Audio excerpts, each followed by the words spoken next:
Dando continuidad al programa de nefrología, el siguiente tema a tratar es nefropatía diabética. Soy la doctora María de la Salud Villahuerta, soy nefróloga pediatra y bienvenidos al curso. La nefropatía diabética es la complicación microangiopática de la diabetes mellitus. Hay una afectación de pequeños vasos, arteriolas, capilares y vénulas a nivel glomerular. Es muy importante esta complicación por el impacto que va a tener en la calidad de vida y en el pronóstico de los pacientes diabéticos. Contribuye a cambios patológicos y lesión de múltiples órganos y tejidos, produciendo nefropatía, retinopatía y neuropatía.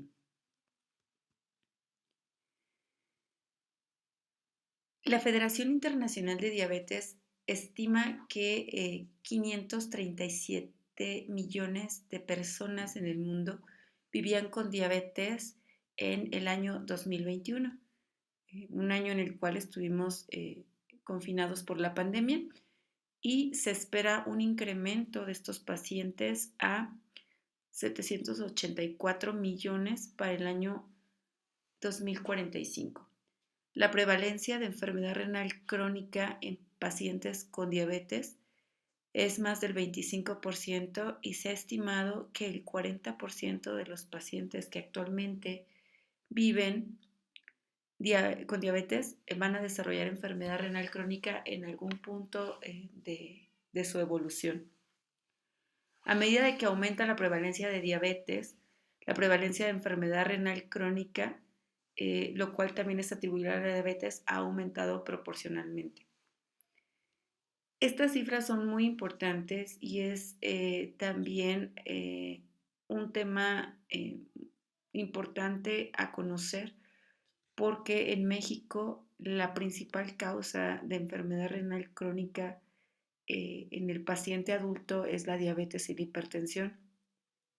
Entonces, poder conocer el tema, poder hacer cambios en la evolución, tratar de forma oportuna a los pacientes que ven con diabetes, podemos prevenir o disminuir el impacto que tiene esta patología en el paciente diabético, ¿sí? Sobre todo porque somos un país con una alta incidencia de pacientes diabéticos. Dentro de la etiología, pues no existe una causa exacta todavía determinada de la nefropatía diabética, pero las causas pueden ser la resistencia a la insulina y diferentes procesos que se van a ir generando en el paciente diabético.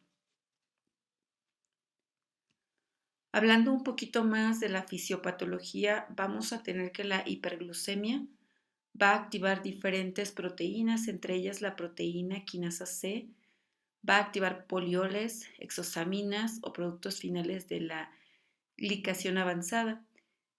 También encontramos en los pacientes con diabetes aumento de citocinas y quimiosinas. Encontramos incremento de la interleucina 6, MCP1. También vamos a encontrar un incremento en el factor de crecimiento endotelial vascular, lo que va a causar una fibrosis, inflamación y un aumento en la vascularización. Se van a ver afectadas células como los podocitos, va a haber una podocitopatía secundaria, lo que va a producir albuminuria. A su vez, muchos de estos pacientes van a presentar hipertensión arterial sistémica e hipertensión intraglomerular, lo que va a incrementar todavía más la proteinuria, que va a provocar la transformación de células epiteliales a mesenquimales que conducen la cantidad de fibroblastos y asimismo la lesión tubular crónica. Entonces tenemos muchos factores que van a intervenir en el paciente diabético y que finalmente van a producir lesión en la membrana basal glomerular con toda la cascada de síntomas que esto va a conllevar. Entonces, ya resumiendo todo esto, tenemos hiperglucemia, lo cual va a activar productos avanzados de glicosilación, polioles, el mismo estrés oxidativo que va a incrementar o va a echar a andar el sistema renina-angiotensina-aldosterona, las proteínas quinasa C, factores de crecimiento, inflamación crónica lo cual, además de que si existe alguna susceptibilidad genética ya en el paciente, pues bueno, finalmente nos va a dar una nefropatía diabética. Cuando nosotros hablamos de nefropatía diabética, hablamos también de la histología. Si nosotros podemos hacer biopsias en los pacientes diabéticos, vamos a encontrar que hay unos nódulos muy característicos en este tipo de pacientes, y ya a nivel histológico es muy característico que nosotros encontremos nódulos de Kimmel-Wilson, eh, que son engrosamientos de la membrana basal glomerular y esclerosis glomerular. Y la inflamación son las patologías que se van a observar en la nefropatía diabética. Aquí podemos ver estos nódulos que se empiezan a formar en el glomérulo. En este caso, en la fotografía que se encuentra a la parte inferior derecha, vamos a observar con mayor claridad estos nódulos. También puede haber gotas capsulares que se observan en muchas de las biopsias, tapones de fibrina, y que son muy características de esta patología.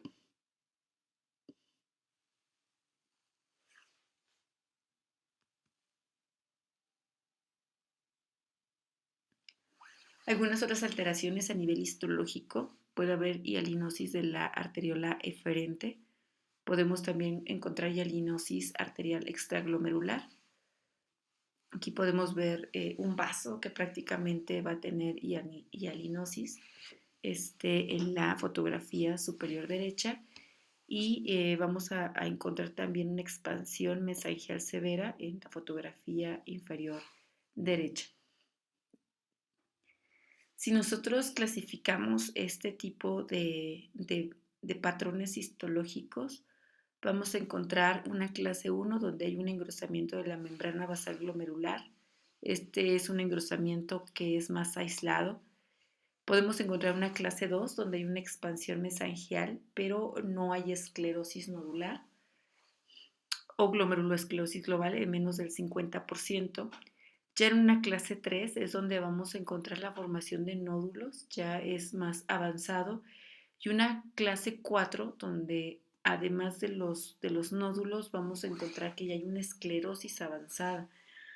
Ya en este tipo de clasificación, en la clase 4, vamos a encontrar que más del 50% de los glomérulos en las biopsias van a estar ya comprometidos, y vamos a encontrar pruebas clínicas atribuibles a una nefropatía diabética.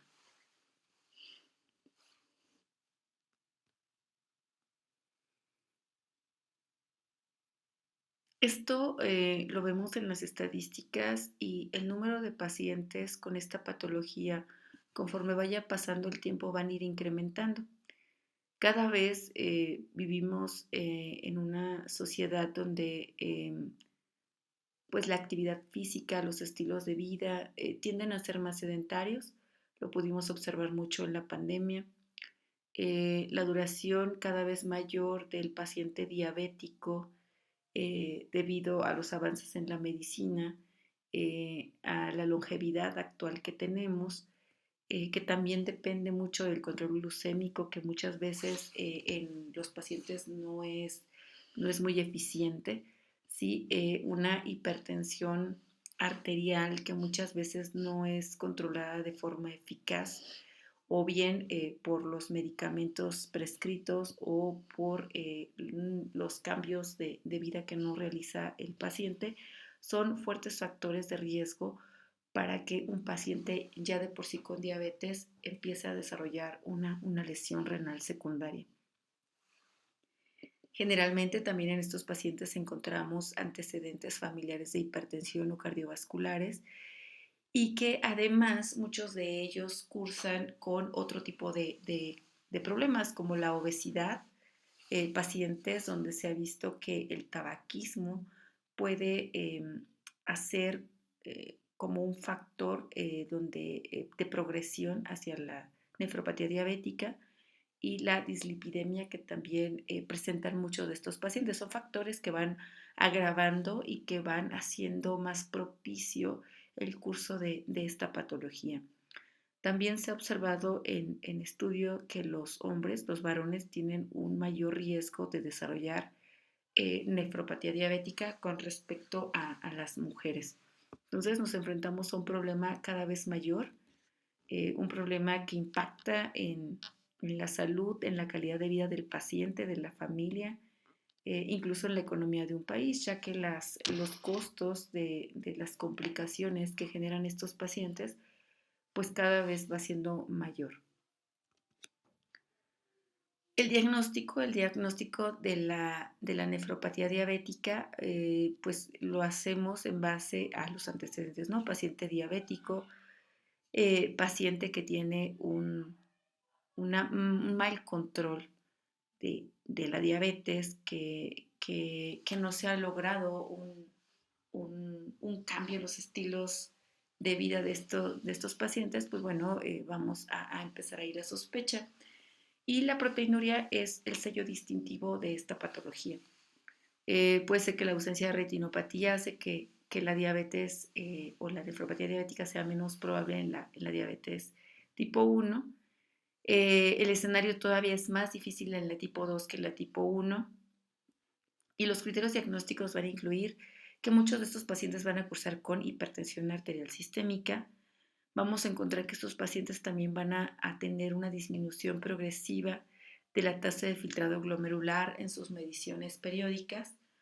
Vamos a encontrar que estos pacientes tienen albuminuria persistente de más de 300 miligramos día en al menos 2 visitas con un intervalo de 3 o 6 veces al médico. Entonces es importantísimo.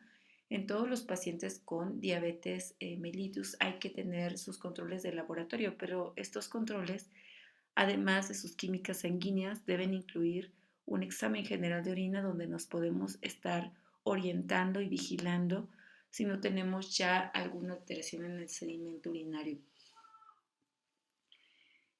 También en algunos pacientes es necesario realizar electroforesis sensorial en orina para descartar otro tipo de patologías, sobre todo en los adultos, como el mieloma múltiple, y los ultrasonidos para estar evaluando los tamaños renales, tanto ver que no incrementen de tamaño por alguna compensación o bien que no haya una disminución progresiva del tamaño de los riñones consecuente del daño renal crónico, además de que el mismo ultrasonido, en caso necesario, nos va a servir como un estudio de protocolo para, si es necesario, realizar una biopsia renal cuando el diagnóstico no esté del todo claro.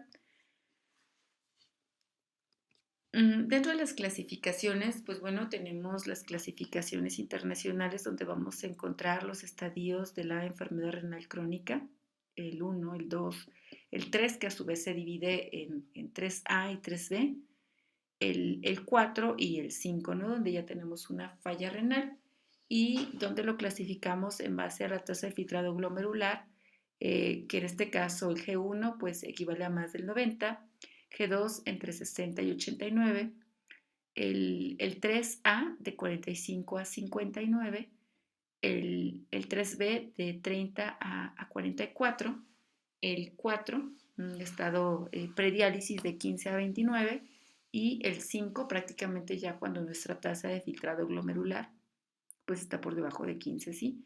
Y vamos a clasificar también las categorías de albuminuria. Cuando tenemos menos de 30 miligramos, cuando tenemos entre 30 a casi 300, o bueno, no, 299 y más de 300, ¿sí? Esto nos va a semaforizar los riesgos que tenemos de la lesión o en este caso de la enfermedad renal crónica, ¿sí? Entonces son clasificaciones que nos ayudan para poder estar clasificando a nuestro paciente e iniciar tratamientos adecuados y oportunos, o bien referir con el nefrólogo.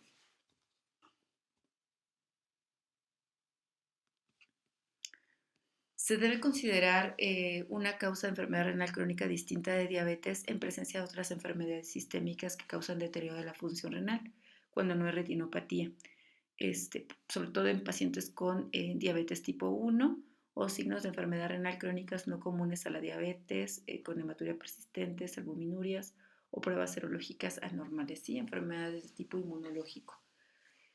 En ausencia de tales señales de alerta, la enfermedad renal crónica generalmente se atribuye a la diabetes y se trata en consecuencia como una nefropatía diabética. Y bueno, en el tratamiento se va a centrar en la reducción del riesgo cardiovascular que nos va a generar este trastorno. ¿Sí? Un control estricto de la glucemia y de la presión arterial van a ser vitales para evitar la progresión del daño, evitando así también la activación del sistema renina-angiotensina-aldosterona. Es importante la suspensión del tabaquismo en el paciente y el control de la dislipidemia. Hay estudios que han demostrado que alcanzar una hemoglobina glucosilada del 7% va a conducir a un menor riesgo de complicaciones microvasculares, incluida la nefropatía diabética, y también estos mismos estudios han documentado que el control oportuno de la hipertensión arterial pues también va a disminuir la mortalidad cardiovascular. Si podemos ilustrarlos en esta pirámide, pues vamos a tener que la base de la pirámide va a ser el estilo de vida. El control de peso, tratar, disminuir la obesidad en el paciente va a ser muy importante. El dejar de fumar para estos pacientes también va a ser una ayuda muy importante en la progresión, el ejercicio periódico y una dieta baja en sal, alta en frutas y verduras, que también contribuya a una mejoría del control de la diabetes y del peso del paciente. Una segunda línea, vamos a tener los medicamentos para manejar este tipo de pacientes. La metformina, cuando todavía la tasa de filtrado glomerular esté por arriba de 30. Tenemos ya nuevos medicamentos para el tratamiento de la diabetes, como los SGLT2, los medicamentos para el control de la presión arterial, sobre todo los IECAS y los ARA2, son medicamentos de primera línea para el manejo de la hipertensión arterial, además de que también estos medicamentos nos brindan un efecto nefroprotector. El control estricto de la dislipidemia a través de estatinas. Y bueno, tenemos otro nivel de tratamiento, ¿no? Donde tenemos que mejorar también nuestro control glucémico, si es necesario ya con insulina, sobre todo si la enfermedad renal crónica progresa, y hay otros medicamentos también para el control glucémico. En algunos casos, utilizar medicamentos antiplaquetarios y bueno, continuar con un estricto control de la hipertensión arterial.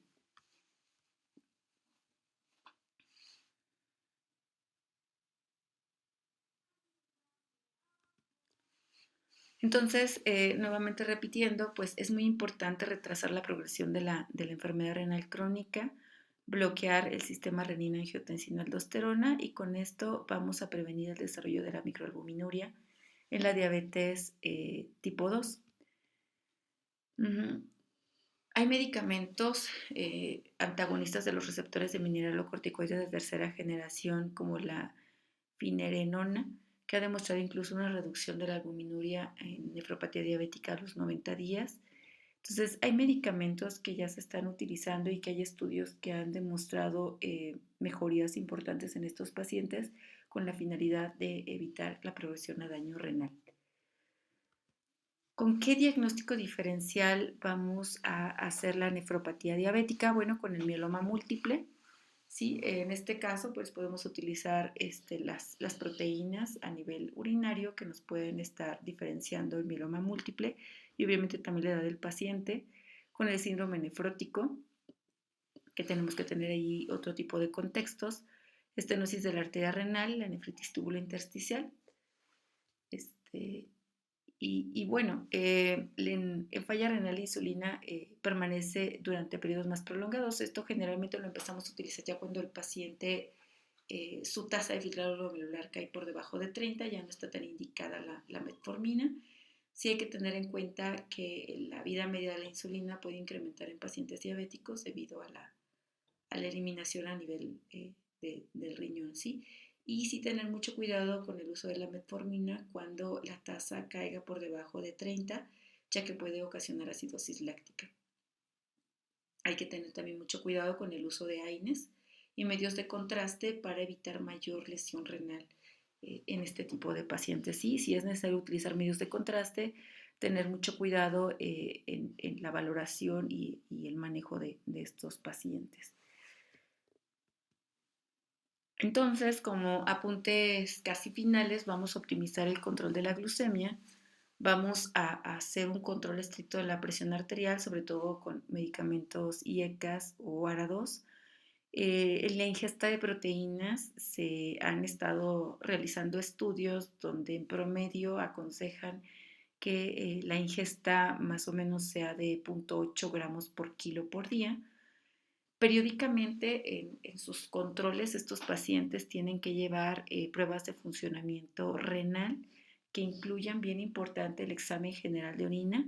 Este último muchas veces es infravalorado y es muy importante el sedimento urinario, ya que esto nos va a estar dando un punto un punto diagnóstico que nos puede orientar a un diagnóstico todavía más oportuno. Podemos monitorizar la relación albúmino-creatinina en orina también como una prueba para determinar la proteinuria en estos pacientes y sobre todo cuando tenemos alguna limitación de tiempo o por ciertas características del paciente, muchas veces no se amerita la recolección de 24 horas y podemos hacer una determinación en muestras aisladas. Los IECAS y los ARA2 no se recomiendan en pacientes con presión arterial normal, pero son los medicamentos que utilizamos de preferencia para el control. Y es también muy importante, además de la nefropatía diabética, vigilar todas las complicaciones que conlleva tener una tasa de filtrado glomerular por debajo de 60 mililitros minuto, ya que esto ya implica el diagnóstico de enfermedad renal crónica. De preferencia, cuando la tasa de filtrado glomerular llega a los 30 o menos, sí es importante referir a la consulta nefrológica al paciente para llevar un control todavía más estricto o incluso ir valorando una posible terapia de reemplazo renal a futuro.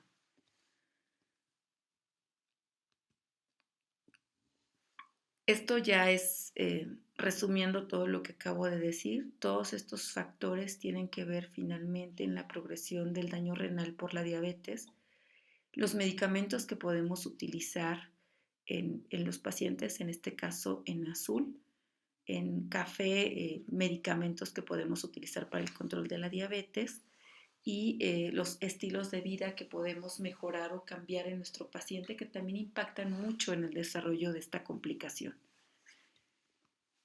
El pronóstico. El pronóstico va a conllevar una alta morbilidad y mortalidad en el paciente. Es muy importante hacer hincapié que gran parte de los pacientes que actualmente tenemos en terapias de sustitución renal son diabéticos y son diabéticos que desarrollaron complicaciones renales. Entonces, es muy importante tener en cuenta esta patología para en la medida de lo que se pueda evitarla.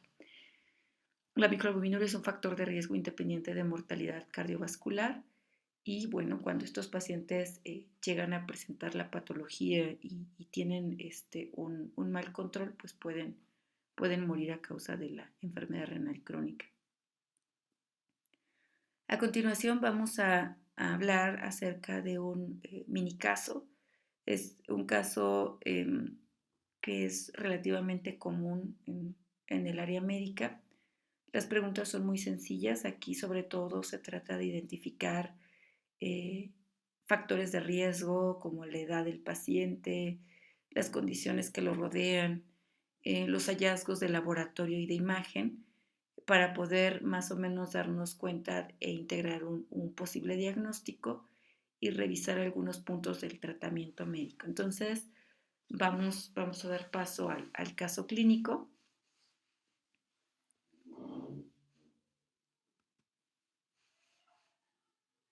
Y tenemos el siguiente caso clínico. El caso clínico nos habla de un masculino de 60 años de edad. Como antecedentes personales patológicos vamos a tener que es un paciente que tiene diabetes tipo 2 de más de 20 años de evolución. Inicialmente este paciente tomó medicamentos hipoglucemiantes orales. Los últimos 5 años ha necesitado ya terapia con insulina y es un paciente que tiene un mal control metabólico en sus controles de laboratorio periódicos. Además, es un paciente que presenta retinopatía diabética y también como antecedente personal patológico es un exfumador de 30 cigarrillos al día. Más o menos hasta hace 4 años que dejó este hábito. Este paciente acude al servicio de urgencias porque presenta edema generalizado de un mes de evolución. También se agrega el cuadro disnea de medianos esfuerzos y nicturia. Cuando el paciente llega, se le realiza una exploración física donde se observa al paciente consciente y orientado. Esto nos habla pues ya de a nivel general cómo llega el paciente. La presión arterial que se toma en el servicio de urgencias nos reporta 160 de presión sistólica y 110 de presión diastólica. La frecuencia cardíaca es de 80 latidos por minuto. Hay presencia de ingurgitación yugular. A la exploración de tórax vamos a ver que hay pues una auscultación cardíaca rítmica, no se escuchan arritmias en ese momento, y a nivel de pulmones vamos a encontrar estertores crepitantes en ambas bases. Las extremidades inferiores van a presentar fobia hasta las rodillas, entonces es un paciente que nos llega con estos datos. Se le toman estudios de laboratorio a este paciente. Pero antes de eso, nada más comentar, pues los antecedentes no son antecedentes realmente importantes. Tenemos ya un paciente muy crónico, un paciente que no tiene un buen control metabólico, tiene aparte el antecedente de que fuma demasiado y es hipertenso, es un paciente que llega con hipertensión. Los laboratorios reportan de forma inicial 200 de glucosa con una urea de 52 y una creatinina de 1.2, que sí es una creatinina ligeramente alta. Tenemos un ácido úrico de 5.3, el colesterol está en 313, no tenemos un perfil de lípidos completo, tenemos triglicéridos de 144. La albúmina en las pruebas de funcionamiento hepático nos reporta 1.9, tenemos una hipoalbuminemia. El calcio sérico se reporta en 7.6, el fósforo en 3.2. La hemoglobina fue de 11.6, no tenemos diferencial. El hematocrito en 34.3 y le pedimos una hemoglobina que sale en 8.3, una hemoglobina glucosilada. En el examen general de orina encontramos que nos reportan proteínas de 3 cruces, una cruz en sangre, 2 de glucosa. Hay nitritos negativos, esto pues nos está señalando que muy posiblemente no tengamos alguna infección a nivel urinario. Y en una proteína de 24 horas nos reportan 10 gramos de proteínas. También se le realiza una electroforesis donde la proteinuria no selectiva y la proteinuria de Bence-Jones está negativa. Debido a la disnea, al paciente también se le solicita una radiografía de tórax donde encontramos cardiomegalia y signos radiológicos que son compatibles con hipertensión venocapilar grado 2, así como también se le pide un ultrasonido abdominal. En el ultrasonido, sobre todo a nivel renal, encontramos el riñón del lado derecho de 12 centímetros. Aproximadamente 12 centímetros es un tamaño normal en un riñón adulto. La morfología no se reporta anormal y el riñón izquierdo de 15 centímetros, este sí es ligeramente más grande de lo habitual y el ultrasonido reporta que hay una pequeña dilatación del sistema excretor. También a este paciente se le realizó una biopsia renal. Encontramos los nódulos característicos de un paciente con nefropatía diabética. Entonces, las preguntas a este caso son muy sencillas, pero son preguntas que es importante realizarnos en toda la valoración de los pacientes diabéticos. El paciente diabético es un paciente que lo vemos en primer nivel prácticamente con mucha frecuencia En nuestra práctica diaria como médico general siempre vamos a tener pacientes crónicos y bueno, de las principales causas crónicas de estos pacientes es la diabetes y la hipertensión. Entonces es muy importante que dentro de nuestras valoraciones pidamos los estudios básicos de laboratorio y aparte nos hagamos preguntas siempre en estos pacientes. Bueno, en este caso, ¿el paciente tiene datos compatibles con enfermedad renal crónica? ¿Sí o no?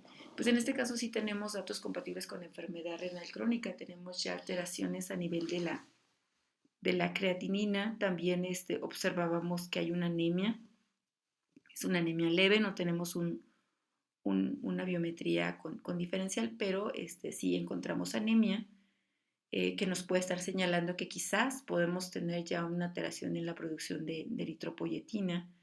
Encontramos que además hay trastornos en los electrolitos, en este caso el calcio sérico está disminuido y encontramos proteinuria, ¿no? Proteinuria importante en el examen de orina. También encontramos edema. Entonces la respuesta a la primera pregunta es sí, sí tenemos datos compatibles con enfermedad renal crónica. La siguiente pregunta también es relativamente sencilla. ¿Este paciente pudiera pudiera tener un cuadro compatible con nefropatía diabética? Pues sí. Nos basamos en que es un paciente crónico, es un paciente diabético, es un paciente que ha tenido mal control de la diabetes, es un paciente exfumador, es un paciente que pues incluso ya está tratado con insulina, entonces es un paciente que sí tiene muchos datos compatibles con una nefropatía diabética. Y bueno, y si a esto le agregamos que ya tenemos una biopsia donde nos están reportando que hay nódulos compatibles con lo más característico en la nefropatía diabética, pues sí, la respuesta es que sí, el paciente tiene datos compatibles con una nefropatía diabética. Ahora hablando del cuadro agudo, el paciente llega a urgencias y dentro de la urgencia tratar cuál sería uno de los medicamentos que pudieran mejorar en este momento al paciente. Tenemos un paciente que está en el servicio de urgencias. A, estatinas. B, insulina ultralenta. C, diálisis peritoneal urgente. O D, diurético, IECAS y ARAS. Bueno, es un paciente que nos llega con edema, es un paciente que nos llega hipertenso, tiene una hipertensión de 160, 110, entonces es un paciente que amerita un control oportuno, que aunque no nos comentan en el caso clínico que tiene una emergencia hipertensiva, es decir, no tiene datos de que el paciente tenga sintomatología en órganos blancos, sobre todo a nivel neurológico, si es un paciente que requiere tratamiento para la hipertensión. Entonces podemos utilizar los IECAS y los ARAS. Y en este caso, por el edema tan importante que tiene el paciente, podemos utilizar un diurético, en este caso puede ser un diurético intravenoso, ¿sí? Para mejorar el estado edematoso. Y por último, la pregunta número 4 es compatible, bueno, se puede integrar algún síndrome en este paciente. Nos ponen como opción A, el síndrome nefrítico, opción B, el síndrome hepatorrenal, inciso C, el síndrome nefrótico, el síndrome antifosfolípidos como D, y el E, no se puede integrar algún síndrome en este paciente. En este paciente sí podemos integrar un síndrome, en este caso la respuesta correcta es el inciso C, que es un síndrome nefrótico. Recordando nada más, el síndrome nefrótico se compone por edema, el cual el paciente lo presenta, por proteinuria, el paciente presenta una proteinuria, la proteinuria es ya evidenciada en los laboratorios, y también hipoproteinemia. ¿Sí? Tenemos albúmina muy baja de 1.9, así como una dislipidemia. Entonces el paciente cursa con un síndrome nefrótico, secundario en este caso. Y por último, ya la pregunta número 5, pues la biopsia renal se observan lesiones compatibles con nódulos de Kinmesti Wilson, y la respuesta es sí.